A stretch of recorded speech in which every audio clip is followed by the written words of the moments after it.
A controversial and highly debatable new model to recruit soldiers into the Indian military could be unveiled as early as this week.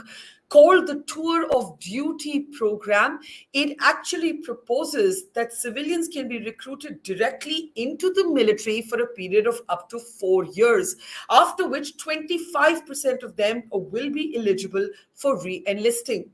Those who are opposing this program say it seems to have a singular motive to bring down the cost of military pensions. There are also other concerns that veterans have raised about what this might do to the spirit and the essence of the military. There are others who are supporters of the program who say that not just will it mean a reduced expenditure, it will also mean a younger and leaner military, especially a younger and leaner infantry. Why is there not more attention on this tour of duty proposal? After all, it could change the very essence of our armed services.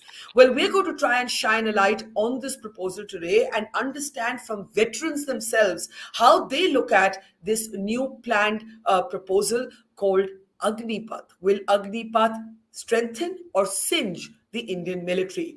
Let's introduce our guest today. We're joined by war veteran Colonel Thapar, whose son, of course, is one of our Kargil heroes. Very welcome to the program, sir. Always a pleasure to be with you.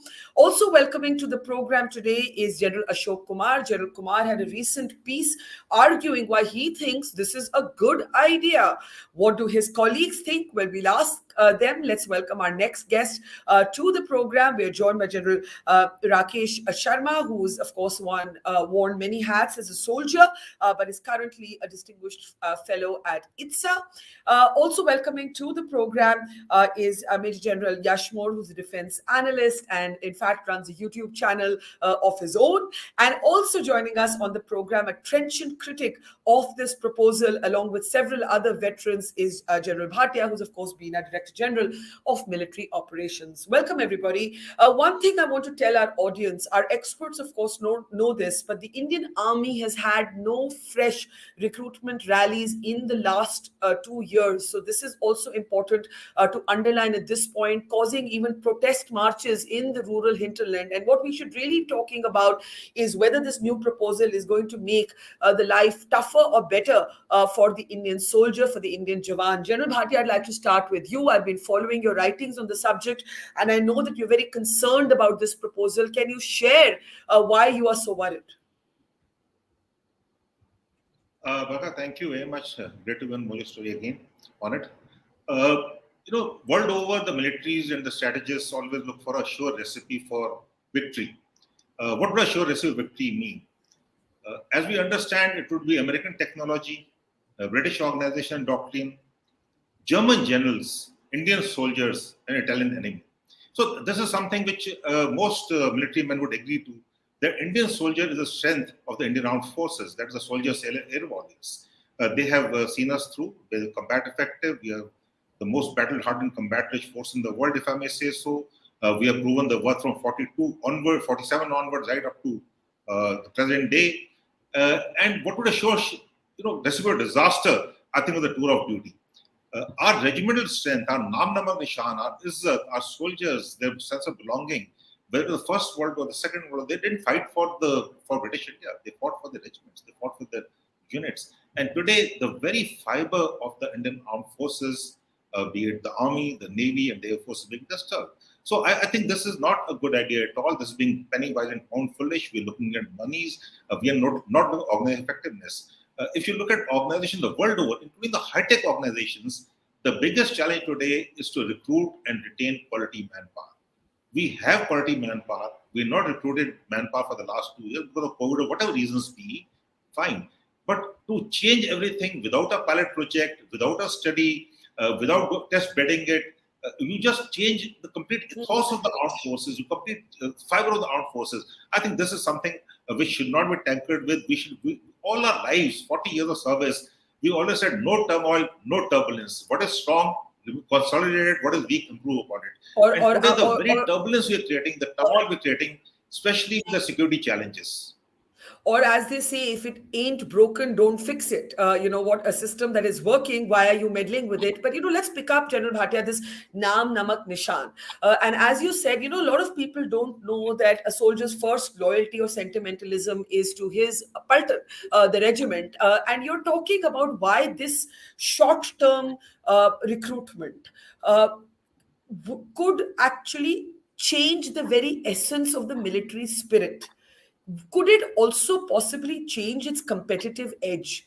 Because obviously, if you're in the military for just 4 years, you're not necessarily as tough, you're not necessarily as committed. You know you're going to be boarded out most likely in 4 years. It's a stopgap arrangement.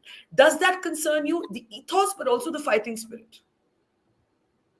Definitely, it is the major concern because if you look at any army, especially the Indian army, it takes about 3 to 4 years for a newly tested soldier when he joins the unit to become a part of the team. That's where the pride comes into being. And when we want to change that, we want to recruit him for 4 years. The risk aversion comes in.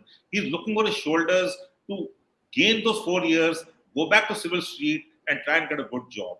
I think what is going to happen is really that we'll have a dejected, frustrated Agniveer out of the army after 4 years. He'll be no use to society. There'll be social problems. There'll be other problems, and the army is not going to gain. The nation is not going to gain either way. So you may generate employment for about 4 years. You may save some pennies in pensions, but that is not the aim. National security cannot be weighed only in terms of finances. National security is much more, and India today is a risen power. It's a resilient power. It's a regional power, a global leader. The world looks up to us. Look at what's happened recently in the Quad. We are looking at global leadership, and military power is an essential element of global leadership. And when we look at and look at the challenges, look at what's happening along the line of actual control. And today we have a soldier who is risk averse. Why should I take a risk for 4 years or 3 years? I will not take a risk alone. So I think Yeah. we are looking at hitting at the very fiber of the Naam Namak Nishan, the unit is why a soldier fights. We are not understood why a soldier fights. He fights for being a part of our team. He fights for being for the unit is the flag, the namak, the nishan. And that is where we are heading. We said, no namak nishan, you come for 4 years, you'll be paid well, you'll be given some severance pay, you go back, we'll try and give you a job. It is not going to happen. I see the Yeah. soldiers who after 17, 18 years when they come out, they are looking for a job. You don't get a dignified job talking about. Job with dignity. So that is not Yeah. going to happen.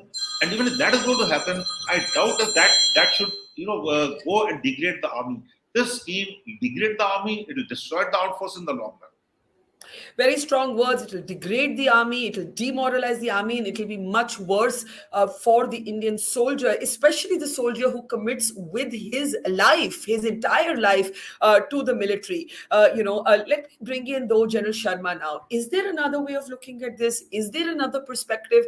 What is the thinking behind this? Yes, one obvious thinking is you reduce the money on military pensions. But as General Bhatia says, for a rising world power, we shouldn't be counting pennies when it comes to our military. General Sharma, what sense do you make of the motivation or the need to change the model of recruitment?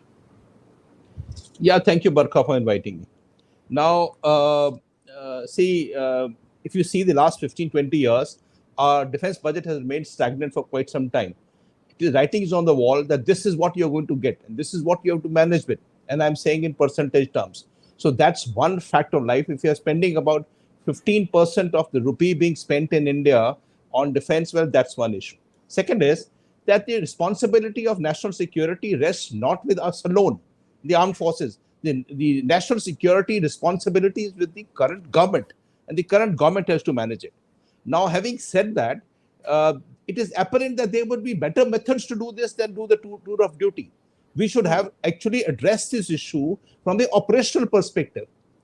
Do a sectoral profiling, study the country at large, which is the threatened areas, which are unthreatened areas, where can we utilize the CAPF and the BSF and the CRPF, and then come across prudently to an operational reduction of force.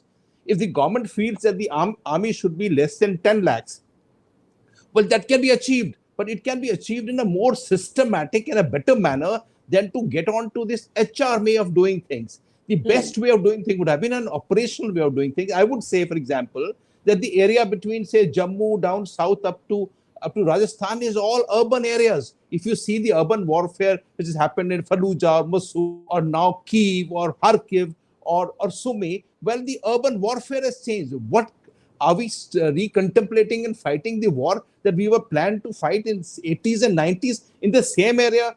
We could have revised the operational parameters and come up to a better answer. That's one part of the story. Second part of the story is a short service commission, if you model it on the for the officers, a success story? The short service commission, you know so well, is a failed entry. Today, it is a failed entry. Nobody wants to join the short service commission. The levels are down to only 30% and below. Why? Because a man who goes out does not find a job. Jan Bhatia rightly pointed out that there is no avenue for getting a job outside as you leave it in 10 years service or 4 years service. If you don't guarantee a job, well, that's the biggest worry that we'll have. Why would he join the armed forces? Of course, there is unemployment outside, but why would he join when he knows he has to go out? After 4 years, he would say, I will join the civil police or I'll join the CAPF. Why should I join the army and start looking for an uneducated fellow, start looking for another job subsequently? And third point is, after you finish the 4 years, what happens? He starts his life afresh. His 4 years of combating insurgency is not counted. It is washed off. How do you do a thing like this? Man would have fought in Kargil or gone to Siachen Glacier or Eastern Ladakh. He may have been injured in the war. But no. That 4 years are not counted. This is not the right way of honoring. I'd finish here by saying armies world over are the careers of first choice. Army should remain the career of first choice. It should not be now that he is last choice, is nothing else to do. So chalo, मैं 4 साल करके आता हूँ, I'll do 4 years and I'll come back and see what I'll do later. That's not the way armies are composed. I still feel there are better methods to address this issue and come down to a manageable level. If we feel that 1.2 million plus is too large a force, we can come down to sub 1 million, but then there could be better identified methods of doing this. And you make a very interesting point of remobilizing and identifying priority areas. But you're talking about reducing the size of the military at a time when we have a permanent new war front in eastern Ladakh, and which we did not expect. It is almost like a second Siachen. That is what militaries are built for the unexpected, for the contingency, and you never know when it may come, and it has come. We are tackling without war two fronts. We've often spoken about a two-front war. We have two adversaries and they're joined at the hip, Pakistan and China. So I'm not sure that we should even be talking in terms of reducing the military, but let me get in General Ashok Kumar, because he thinks, as per his piece in the Hindustan Times, this is a workable and a decent idea. Sir, why do you think so? Well, Barkha, that is a very, very easy thing for me to answer, but very difficult in the company of my august seniors, each of them who are personally known, who stand, by their name and a very, very high professional reputation. So my viewpoints are not related to, countering what they have said, but there are a lot of things which I will highlight, and these are not based on the emotive issue. These are not based on the fear of unknown. These are based on facts and figures. Firstly, the issue was raised about as to how the all India, all class can, take care of the, current system of the regiments in the armed forces. Now, class-based recruitment, Barkha, is of World War vintage, and in any case is required to be changed whether TOD comes or it doesn't come. And TOD concept, is completely in tune with that ethos of the equality and all inclusiveness. And post 1947 independence, Brigade of the Guards was raised as an all India, all class composition infantry units. And there are no records, repeat, no records to show that they have performed anything lesser, whether it is in the battlefield or in CICT atmosphere or in any other matter. Mahar is the same story. Even in Jat regiment, 12 Jat is all India, all class. So there are no documented and objective proof to say that all India, all class is not that good a model as compared to the class composition. In fact, but why does it have to be short term, sir? I will cover inclusive. that. Inclusive is one part of the story. Why does it have to be for four? Why does it have to be for 4 years? I will just cover that also, because that is also worrying people's mind. And let me just close this aspect. The 86% of the Indian Army today is all India caste basis.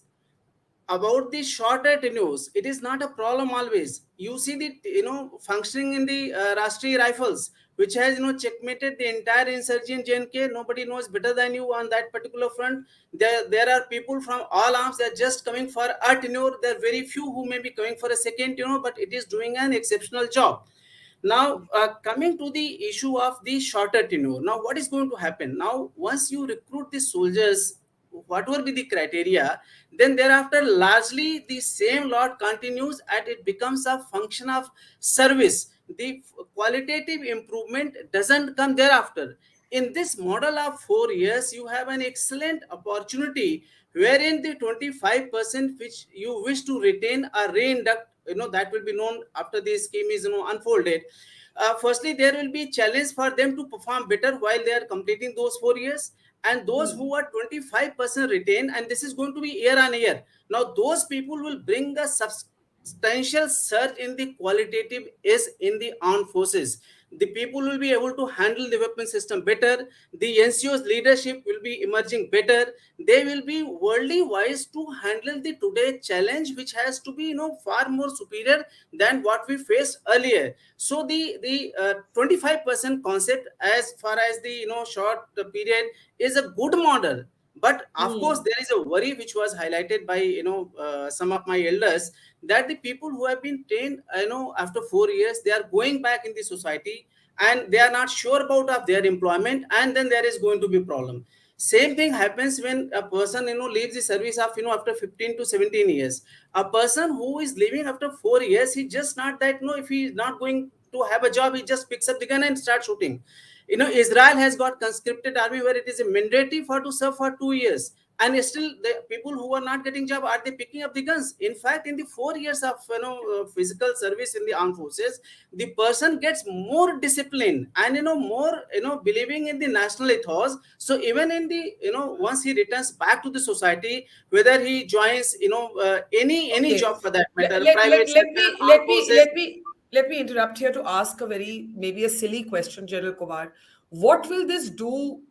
This is, if this is going to reduce the overall number of soldiers at a point, are you comfortable with that? Are you comfortable with reducing the strength of the military? Well, I will be upfront on that issue. When I have analyzed the scheme, I have got no inputs to suggest that with this scheme coming, they are going to also reduce the numbers, because numbers, as was highlighted by General Rakesh Sharma, has to be manifestation of a operational plan. So exact contour of this scheme and how they are going to equip the numbers, whether they are going to keep it at 80%, 90%, or 100% or more, that is not known as it. However, if the current operational practices and beliefs are to be continued as existing without review, then reducing the numbers are not pragmatic approach. Okay. Reduction is only function of the operational parameter. Let, let, But let me whatever bring, be the numbers, yeah. by this method per se, by adopting to TOD, that doesn't get both the things are not directly linked. That if you're going for TOD, so you reduce the overall numbers. Yeah, but General Yashmore, what happens to the soldier who is in it for the long haul? How is that soldier going to treat his peer who is in just for 4 years? And General Sharma raises important questions about the success or not of the Short Service Commission officers and so on. What do you say in this debate? Thank you, Barkha, for inviting me. Happy to be in a panel, with such esteemed officers.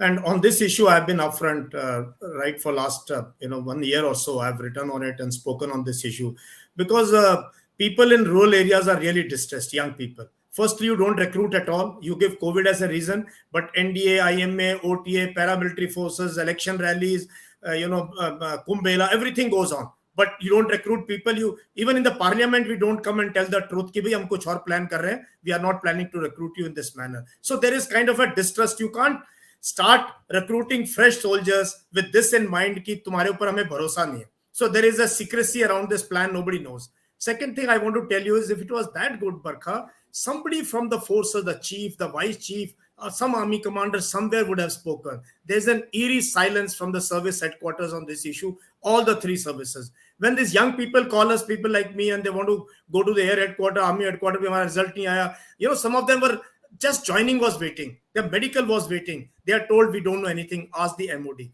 And even the RM has been at many places. Boys have stood in front of him in rallies and asked him, and he says, "Kar renge shuru."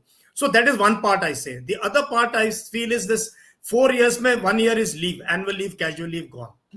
And these boys will come with, they would want to wear a uniform. There is Josh, I agree. But what is going to happen to them? A person who has learned how to fire a weapon system, who knows little bit of army, but is unfit for unit. At least I can tell you, unfit for mechanized infantry, armor, artillery, air defense, engineers, and infantry. Because वहाँ ना 7-8 साल लगते हैं soldier बनने में. Even RR, General Ashok spoke about this. RR is, you have very good, band of trained soldiers, NCOs, officers. Then that is how they function properly in that manner. To get these people for 3-4 years, and from the day one they know only 25% will be selected, or 75% will think, "Yeah, humne to yaar rehna nahi." And the seniors, as you asked me, they will probably be treating them. There'll be more of treating them in a manner that is like a new recruit, whereas they would be in the units. So unit cohesion, effectiveness. This is my fear. And these are people who will come to take pictures in uniform, but what good soldiers they can be and what good they would be to society once they leave the army, I have my serious doubts on it. Yeah, let me bring in Colonel Thapar now and try and raise some points from the opposite side, maybe from the side that General Kumar is arguing. कि जोश आएगा, nationalism आएगा, और लोग आएंगे. And there are other countries in the world like Israel that do have a compulsory draft. I think so does Singapore. There are countries where this happens. Why is this any different? Colonel Thapar, what would you say? You have watched the cost of war. You have watched what it actually takes to earn the izzat of the uniform. You've lost your son, a young son, who bravely fought for this country during the Kargil war. We're just about to approach its anniversary.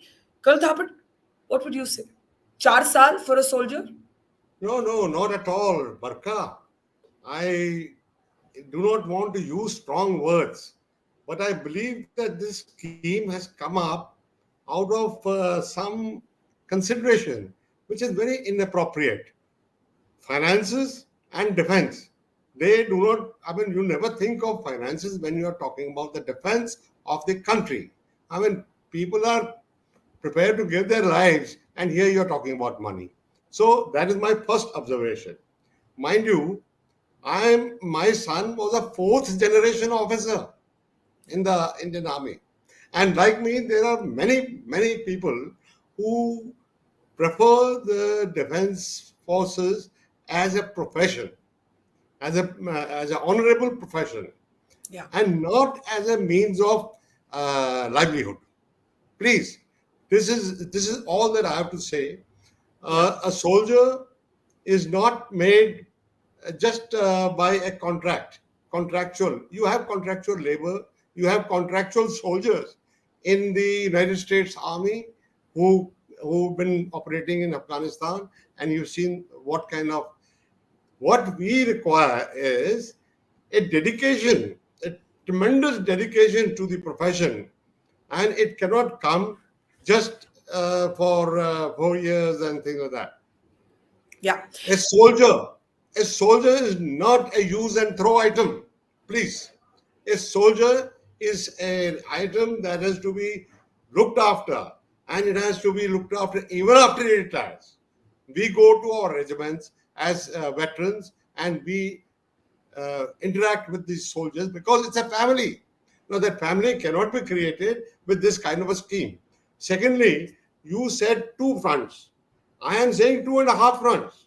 Today we are in a difficult situation, and this is not the right time to experiment with well-settled organizations like the armed forces.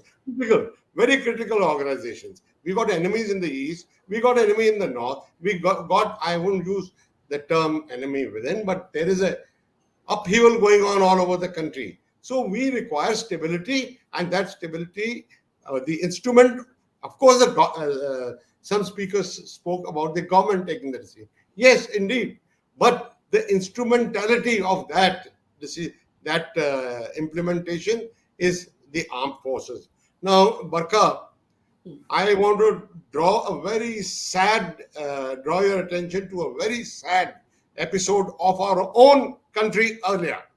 In 1962, when we joined, and before that, from 47 onwards, we have been concerned more about the financial aspects of it than the security aspects of the country's needs.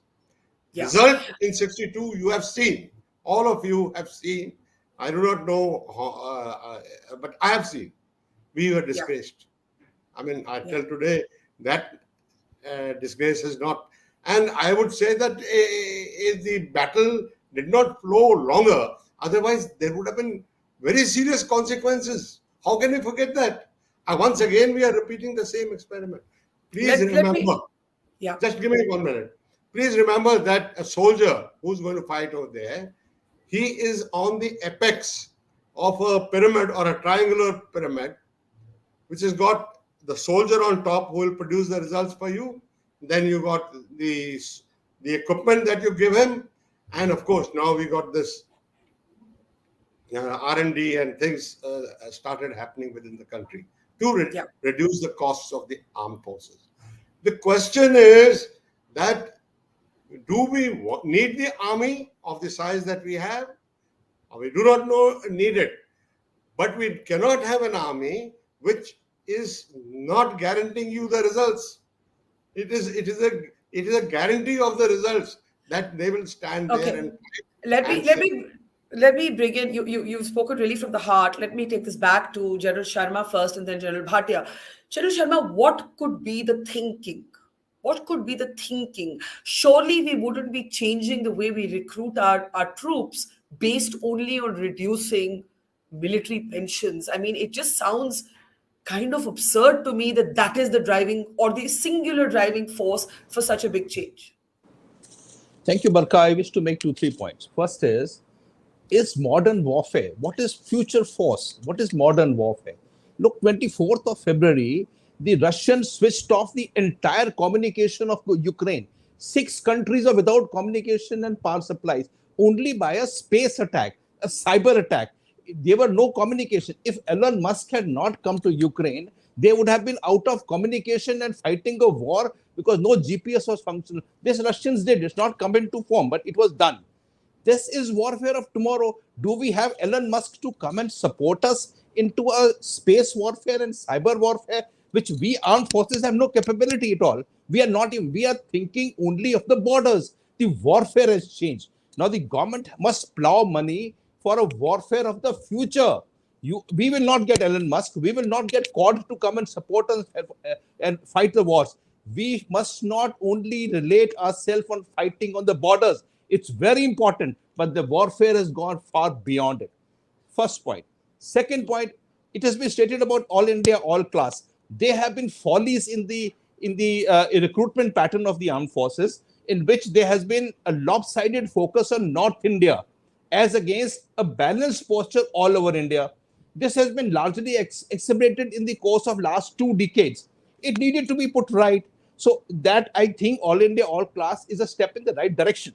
However, I feel it can still be done in the same parameters. I'm not giving figures of 500 units being first class and 1,000 units being all India, all class. That's not relevant. If the question is, if you have a Sikh regiment, you can still have a Sikh regiment which say 30% of Sikhs and 70% of all India, all class. So you retain the valor and Saragadi battle and the history of things still be retained and call it all India, all class. So you don't have to actually churn the whole thing and make it into a concoction.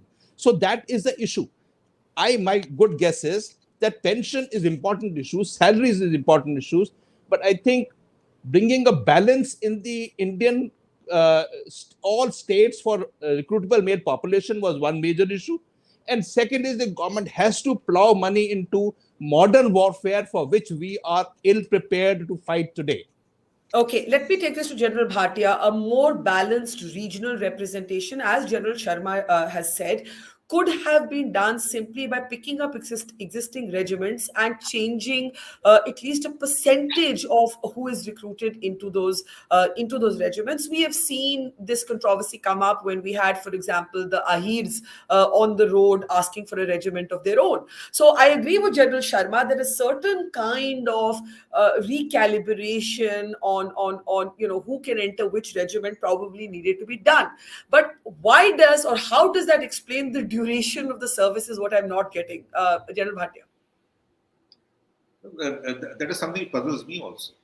Why should you recruit someone for 4 years? No, you can't put the example of Israel. What's the population of Israel? 9 million. We are talking about recruits. I am one of the few who can, say directly. I've been a director recruiting in Ambala, where we had the maximum very high percentage of people want to come and join the army. And for every recruit, we had over 1,000 applicants. So that is the nation we're talking about. And that is the sort of a thing. What will happen now? 4 years. He will go to, like Judge Sharma said, he'll go to the CAPF, he'll go to the state police, he'll go everywhere else. And armed forces become his, not a preferred option, but the last choice. So that should not be allowed to happen. And what for? Are we gaining a few pennies? We understand, all of us understand that there are competing priorities at national level for the expenditure for the pie which we have, which is limited. But let us optimize what we have. We are not optimizing. We have today the armed force, the Ministry of Defense has 500,000 civilian employees. Are they optimized? I don't think so. And we've done the Shiketka committee. There are 218 recommendations Shiketka committee. There some have been implemented, some have not been implemented. There are other ways and means of doing it.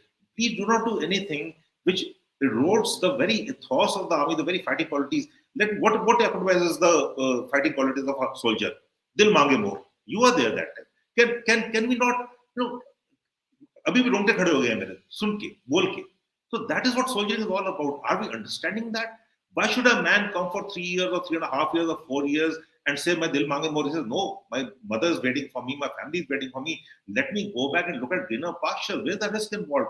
Are we not learning from the PLA? What's the problem with the PLA today? There's 40% conscripts. Where do the conscripts go? They go into the frontline units because you cannot go to technical units. Training time is more, resources are required. So the PLA go to frontline units. They are turned over every 6 months. So there's a turmoil in the unit when every 4 years or every 3 years you have a 25% turnover. So there's no stability. There's no role definition of a soldier. When a soldier starts going, you're throwing him out. That is not the way armies function world over. It's not. I'm not of the Indian army. Let us learn the right lessons from the Ukraine war.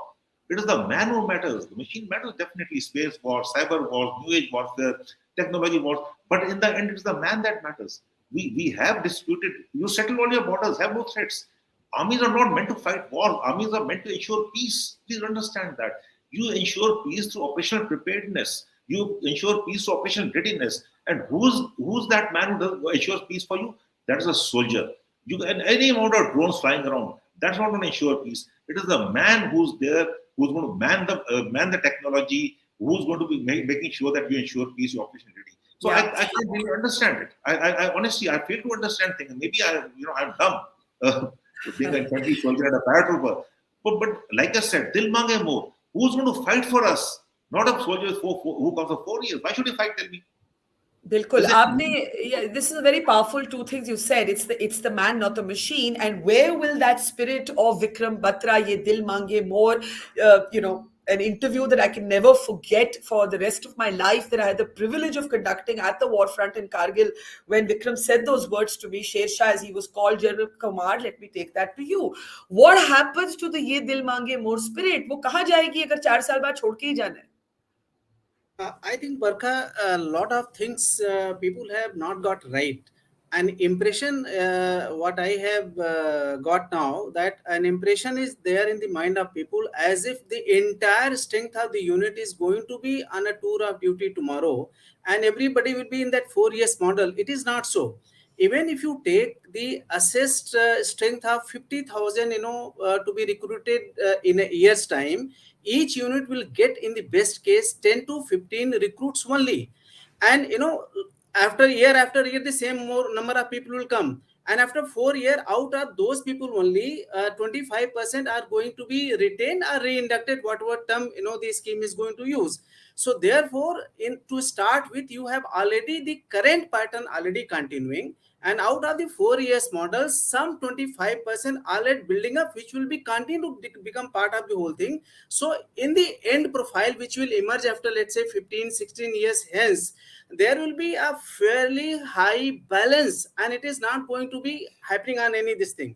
While you were in Barkha in Kargil, I had the opportunity of meeting you, because I went there as BM of Kargil Brigade, and the people who have sacrificed and fought of the younger officers who were less than of 4 years, 3 years, 2 years of service, because to them the unit's name was the most prominent factor. This has come in the Kargil review committee also, in the analysis also, and that is how they have fought. And it is not that they are from Ramgarhia Sikh or from Punjab or Jat or this thing, but if their unit's name is 15GR, so that Of 15GR, that course. name, whatever name is given to that unit, with that they die, and make ultimate sacrifice, irrespective of the service and the period of the life they are. So the manifestation of a person's character and the national commitment is not really reflective of what is going to happen to your future. In that case, nobody will fight. The fight is, till the time you are in the armed forces, you are putting on the uniform, that is, you are going to do your best, and that is how people have done. I am yet to come across a single incident where a person has not given his best, whether in the war or in the CICT Okay, atmosphere, in these that's a 2 years, fair 3 years, and 4 years. that's a fair point you raise from the Kargil example, and let me take you to General Yashmore. That why do we assume that a person there for 4 years will fight with less valor than a person there for 15?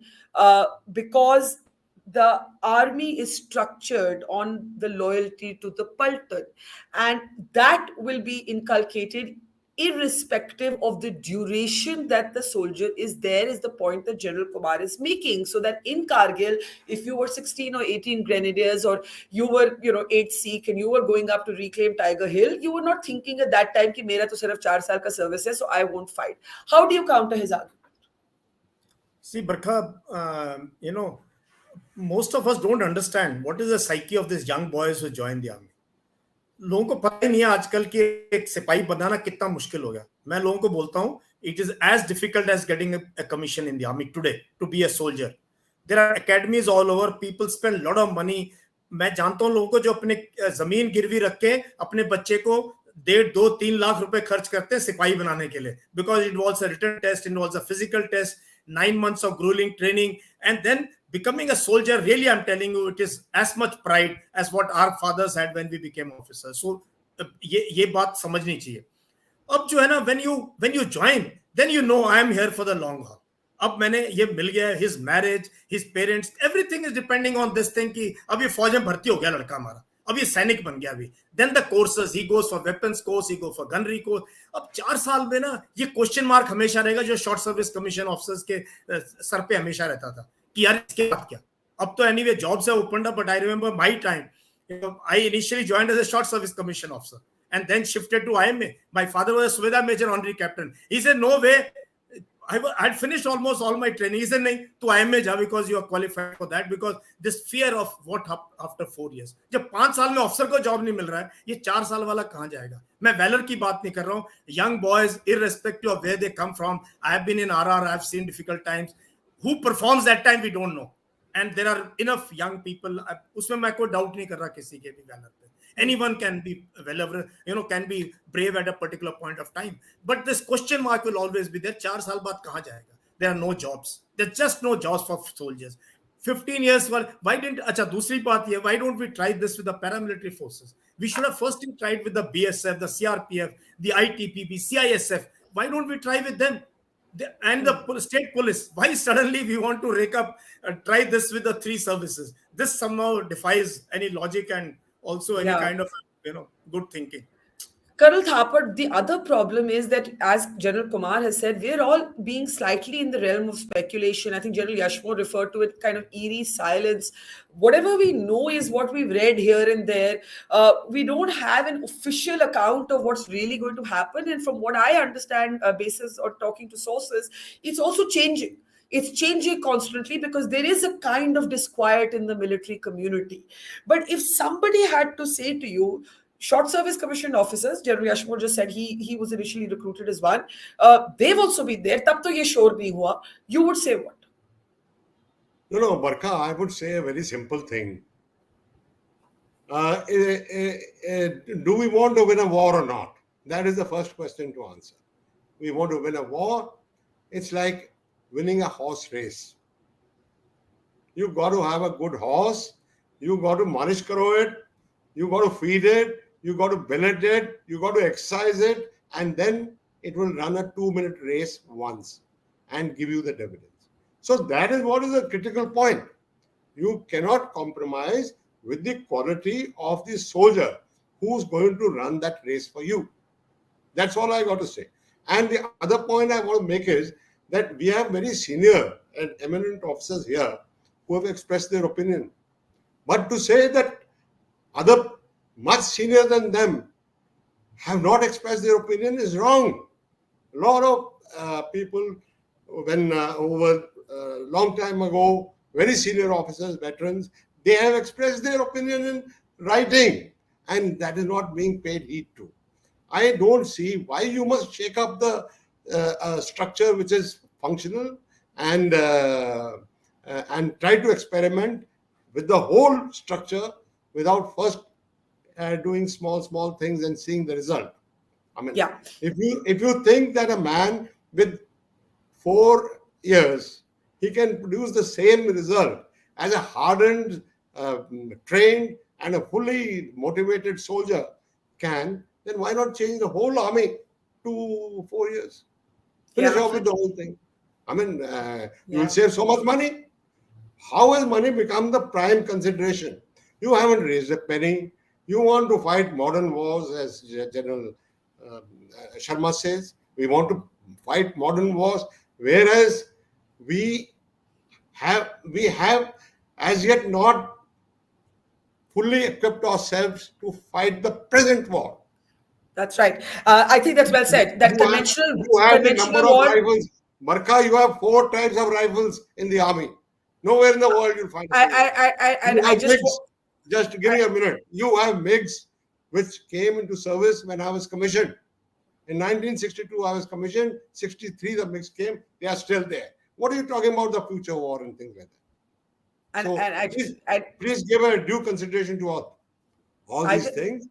Absolutely. I mean, it's very nice to have these ideas, but shaking a structure which is well balanced and doing well, it has never let the country down. Let's not shake it up in one go. Okay, we'll have to close it. We'll have to close it there. But we do hear that this is going to be officially unveiled this week, maybe as early as the 8th of this month. And I don't know what the final look and details in it will be.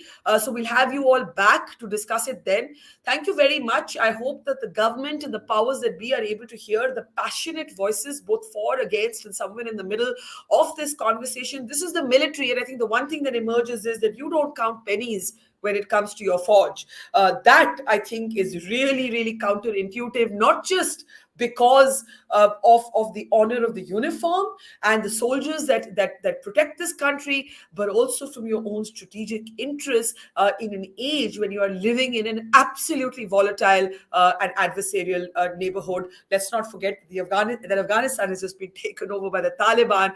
We have a war unfolding in eastern Ladakh, and of course there's always Pakistan. Thank you very much, General Sharma, Bhatia, General Kumar, General Yashmore, and Colonel Thapar. Thank you very much. God bless you and take care. Goodbye. It's great to see you here. Thank you for watching our work. If you haven't subscribed yet, don't forget to click the bell icon and subscribe to Mojo Story and support independent, robust journalism.